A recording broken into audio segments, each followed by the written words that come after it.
Assalamu alaikum wa rahmatullahi wa barakatuh. Good morning, everybody, and welcome to the first session of our Innovative Day. And we'd like to welcome our guest speakers, international and local.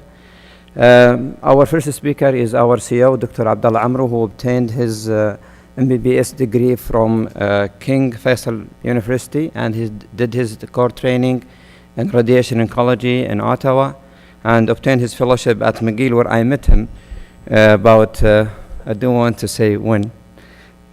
Dr. Abdullah AlAmro, he has been appointed as the CEO of King Fahd Medical City 2004, and during that time he has established the quality and innovation from first day. Therefore, would like to invite him to give a speech about is innovation contagious or not. Dr. AlAmro also, he has been awarded the Middle East CEO in 2010 and the Visionary Leader CEO in 2012. Therefore, I am sure you will enjoy his talk and leave you with him.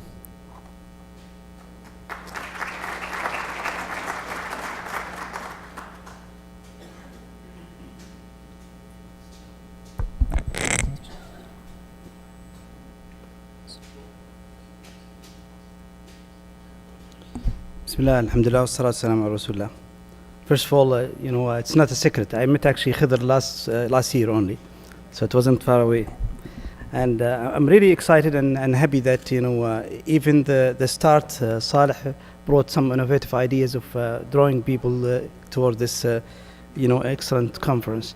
I would like to thank Saleh for this very bright and, initiative, for putting all the efforts to make this successful ventures. I think we have to put it as part of our culture in this institution, that innovation is not a conference. Innovation is a culture that we are building and makes a big difference. I would like to thank the scientific committee for choosing me to be the first speaker, and I don't know whether this is a positive or negative, and I hope that we will judge after my talk. My talk is actually starting with a question: is innovation contagious? And I would like to have a show of hands. Who thinks innovation is contagious? Almost all. So I guess my talk is finished. So I don't have to go through everything, because I guess you know the answer. I'll be actually going through 4 items. What is an innovation? The innovator DNA, and what are the misconceptions about innovations? Is innovation contagious or not? And I went through the literature looking at what is the definition of innovation. There are lots of misconceptions about the definition itself, but I chosen only 3. The first one is the act of introducing something new, which is actually the American Heritage Dictionary, the new idea, method, or device. But what I like is actually Peter Drucker's definition: the change that creates a new dimension of performance. And that is more comprehensive, does not actually talking about only technology or devices. It talks about anything which change performance. So the difference between invention and innovations. There's also misconceptions about the 2 definitions. Inventions is a new and original way of to do things, or a new thing that has not been there before. But innovation is actually putting an invention to a good use. So many people, they come actually with an idea and they say, we have an innovation. That is not enough. Innovation is actually converting an idea to something that can be useful. And we will go through some of this. So what are the stages of innovation?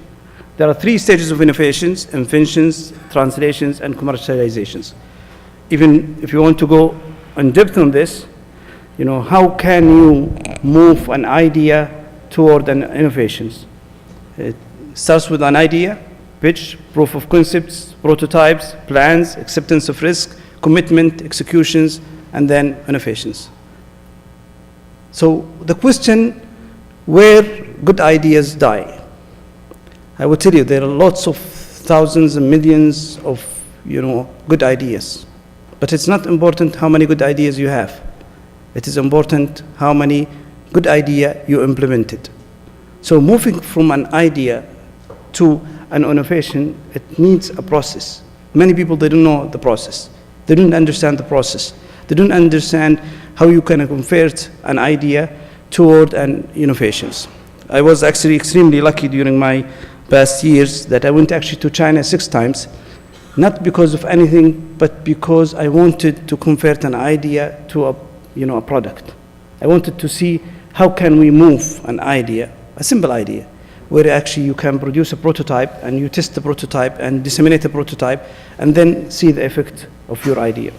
So there are lots of processes that many of us, they don't know about. And unfortunately, we don't have the cultures of innovations that to teach everybody how to do or to move an idea from an idea to innovations. So when you have an idea and the idea and the prototype is good, the second step is you have to have innovation diffusions. How can you move this idea for an audience, for people to believe on this idea? So if you don't have the mass of audience, if you have only one single believer who believes in your idea, it might be difficult to move that idea to a reality. So you have to choose your audience. You have to choose your believers who believe on your idea and move that idea, to next step of commercializations. And one of the best books I ever read in my, by the way, I didn't have any share on that book, so it's actually Tipping Point. I would really recommend everybody to read The Tipping Point. This is a beautiful book to tell you how an idea or a product that actually was dormant or was there, but actually moved from being a simple idea toward actually a major breakthrough of commercializations. So when you come up with an idea, it's important to think all the process from the concept of the idea till the end. Some of us, they have great ideas, but they don't have the trust. They don't trust themselves. They don't believe themselves that their ideas are good enough. And that's one of the things that you have to break that barrier first.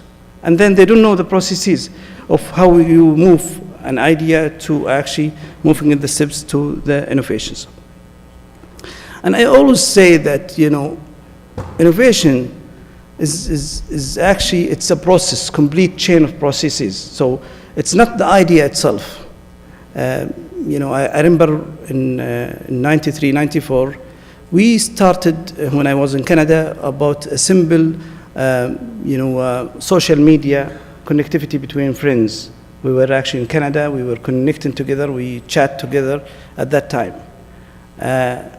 And that idea was a simple idea. But over the years, the social media improved but changed. And the Facebook idea is not the first idea. I mean, MySpace much earlier than the Facebook. So the question why Facebook became more popular than MySpace. It's not because of the idea. It's because of those steps after the idea. Simplicity, propagations, networking, all those made, Facebook much better as an idea, as an innovation than anything else in the era. The other thing, don't ignore any simple idea. 3M is one of the major players in innovations in the United States. And I don't know how many of you, know this sticky papers which does not stick idea.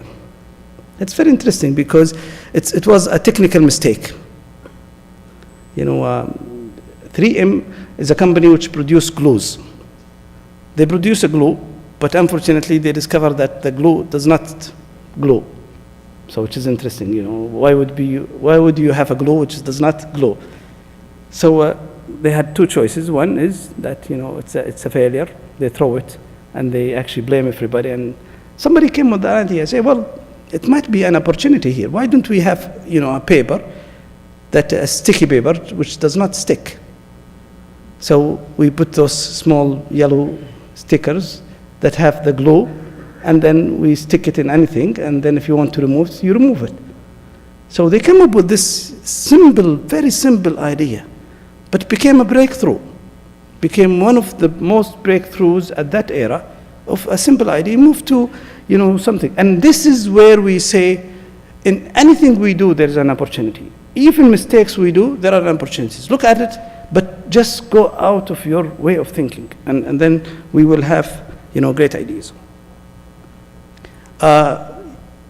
Let me talk about innovation DNA. I was asking whether actually innovation is a genetic driven, or is it actually something that we can build and we can acquire.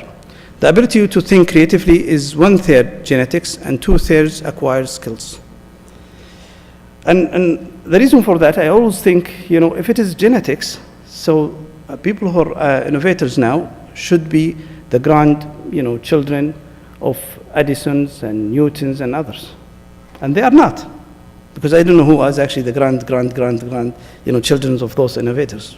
So they're not. And, at least we would have genetically, innovations would be only in chain of families or chain of, tribes or whatever. But this is not true.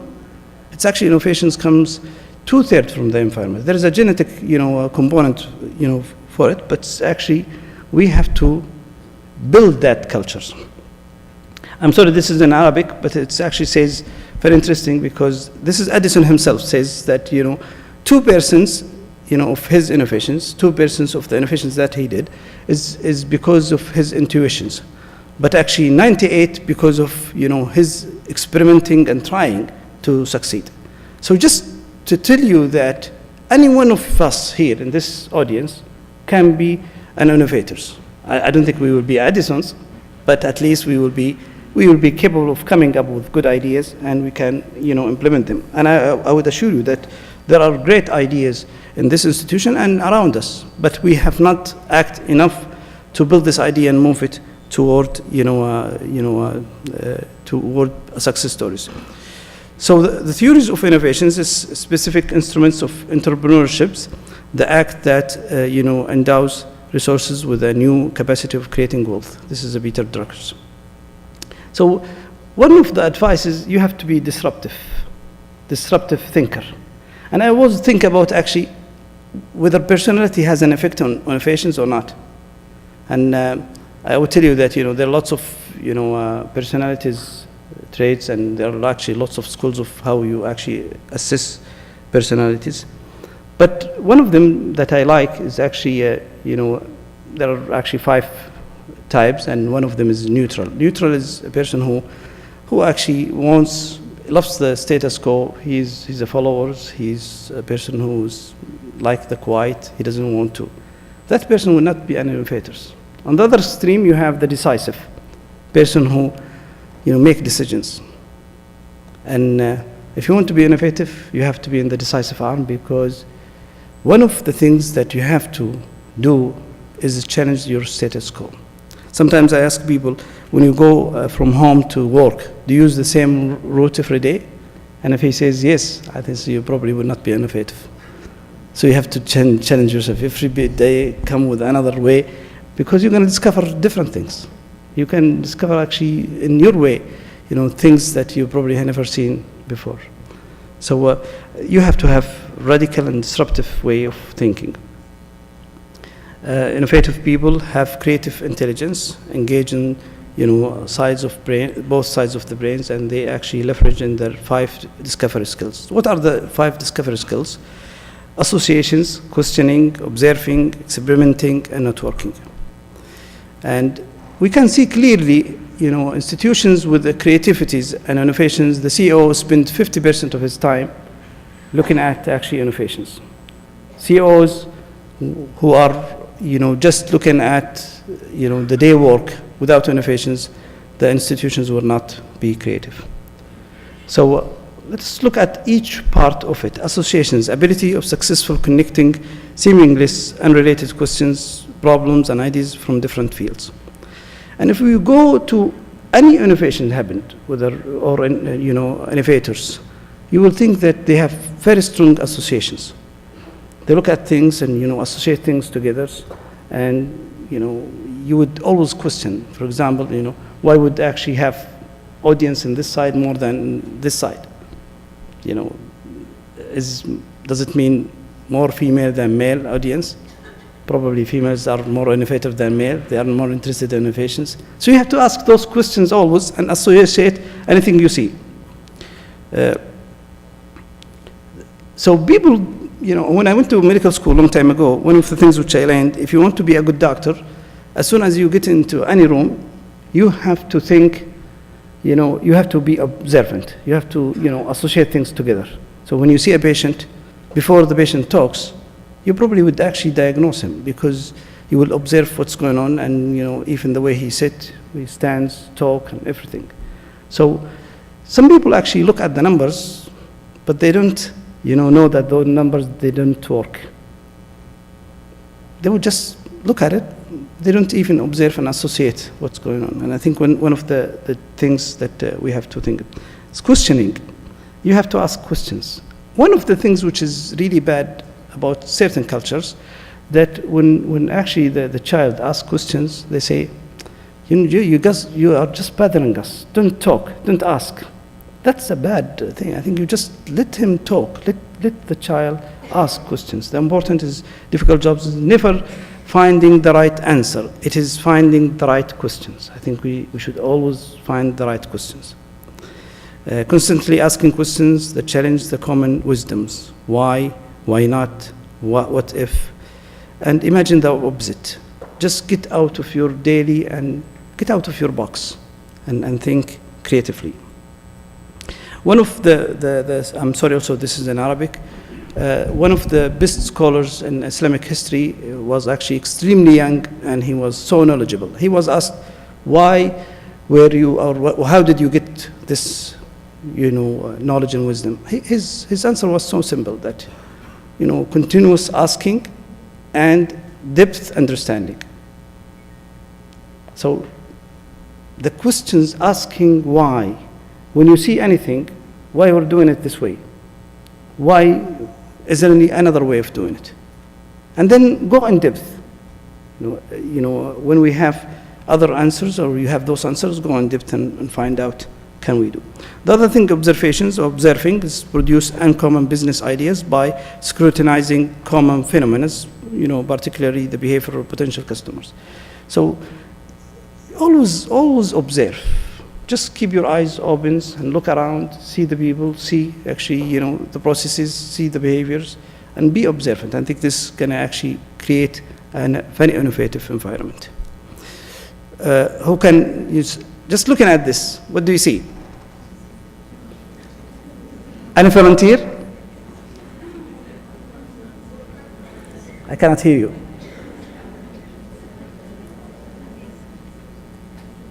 So if you go to actually supermarket, what do you see? Mega sale. It's only 5 halalas, by the way. It's nothing. Even if it is 5 halalas, they don't have the 5 halalas anyhow. So you're going to pay the 4 riyals. But this is a good marketing because they know most of the people, majority of the people, they are not observant. They will not actually look at it. They will look at actually the mega sale. They will pick up the product and actually they will pay. But in reality, it's not even a sale. So you have to be observant, you know, around. And there are lots of things, by the way, around us. We don't observe them. And there are lots of things that, you know, if I had a time, I could have shown you that you will probably see things, you know, going around you, and you did not observe. Some of us actually take a route, and there are changes in the way, and they don't even observe what's going on, you know, in that route. Experimenting and actively trying out new ideas and creating prototypes of launching pilots and innovation entrepreneurs all engage in some form of active experimenting. And when we say experimenting, most of us think that, you know, we are using our hands. It's not. Sometimes using your brain. Newton, when he was actually experimenting, thinking about actually, you know, his theory was actually, it's not something that he was holding the apple and throwing it up and down. He was actually thinking about actually scrutinizing an idea. And Steve Jobs, when he was looking at, you know, the products, he was actually dismantling equipment and looking at them and how they're actually, you know, so it could be both or either. But you have to have the right idea. Some people, they think that they have the right idea. So just naming an airbag and thinking that it's going to work. It will not. So the other thing is networking. And this is extremely important. This is a personal advice. If you want to be innovative, go and scouting. Go and look at other industries. Look at what other people are doing, whether in your industry or in others. So Steve Jobs, one of his major strengths is not that he actually create ideas himself, but actually he looked at others and then associate those other ideas and move them from industry to the other industries. So the other question, do we need all those 4 skills to be an innovators? No. I mean, you need 4, but you could have actually strength in one. And this is a study looked at actually different innovators, and they looked at their actually skills. So you could have 2 very high, you could have 2 lowers, and what have you. So why do innovators use discovery skills? They actively desire to the change of the status quo. So always challenge the status quo. They regularly take risks and make changes. So you have to be decisive. So you have to take that challenge, even if it is negative. I think at the end it is positive for everybody. Development innovative thinking is practice using a behavior described earlier. The most important skills to practice is questioning and see a problem or opportunity for different angles. Watch how certain customers or experience the products or services. And this is where there is a gap. Some people actually, they come up with an idea, but they don't look at what is next. One of the things that HP was extremely successful is beating themselves. They came up with an idea that we come up with a product, but we actually challenge that product ourselves. And this is what we need to do. When you come up with an idea, you have to challenge your idea, because you're going to be creative and produce many ideas. In fact, one of the best things I have actually looked at is an advice. They say don't read success stories, because actually your brain will be fixed. So it's been successful. Read failure stories, because it's going to challenge your brain to find out what are the 100 or 200 ways that make you successful. So challenge yourself, challenge your status, and move. What are the misconceptions of innovations? Actually, I brought this. I know that everybody hates this car. And I tell you, I'm probably, in the past few days or few weeks that I have, interacted with some of them, so I hate them more. So this is actually, it's a traffic control cameras that when you actually speed for any reason, you will get a flash, very sudden flash. And that sudden flash, caught you, and then it's, a SMS message comes to you that, there is a traffic violations. So idea is not like sahir, does not come sudden. People, they think, all of a sudden then there is idea will flash in their brains, and they will have, this idea, and, it comes. It doesn't do that. You could have an associations, you could actually, idea comes in certain, unless you are an observant. So if you don't have the right environment for receiving this idea, you will not, it doesn't, knock your brain and comes and say, I'm here. So the other misconceptions is you cannot teach people how to be innovative. That's completely misconceptions, because we can teach people how can, about innovations. The other thing, this is a controversial in my opinion, more resources equal more innovations. I think when you look at innovators, individual innovators, this is true. But if you look at actually group or countries, if you look at the actually innovation index, you will find it all rich countries.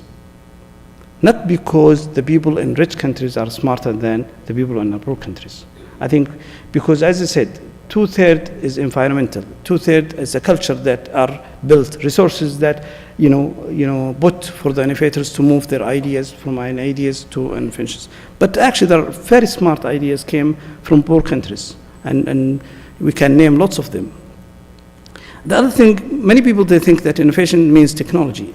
No. There are lots of ideas that has nothing to do with technology. It's actually the concept itself. This is beautiful idea about marketing. Just look at that associations and put in a concept in marketing, and that was really smart idea. The other thing, only Big Bang accounts for the success. It's not true. simple ideas can actually make a big difference. The glue which does not glue, it's a simple idea, but made a big difference. And the other is innovation cannot be measured. It's not true that we can measure innovations. There are lots of actually tools to measure innovations that we need to actually look into it. The other misconceptions is businesses know how much innovation they need. It's not true. Completely not true.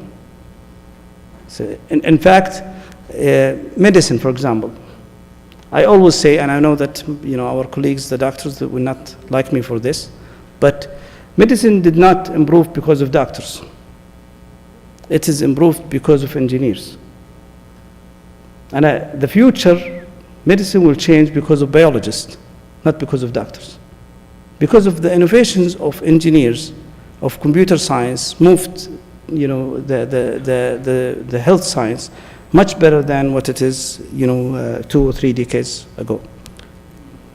The other thing, which is actually, I'm going to end my talk with the question itself, is innovations is contagious. If we look at the map of innovation, the dark green is actually the most innovative countries, and the gray is the lowest countries of innovations. And I want to draw your attention to one country which has probably the highest index of innovations nowadays, is Korea. South Korea has extremely high innovation index. If you go to the history, 30 years ago, Korea was one of the lowest countries ever in innovations. So have they changed their genetics? No. What they have changed is the environment, the acceptance, the promotions, the way they actually look at the innovations. So I hope that Saudi Arabia will change to green. I hope that we'll adopt the flags and makes it one of the innovative countries in the countries. And we can start from here. We can start from this audience, just promoting, moving, encouraging, helping each other to be innovative. With this, I would like to conclude my talk. Thank you very much.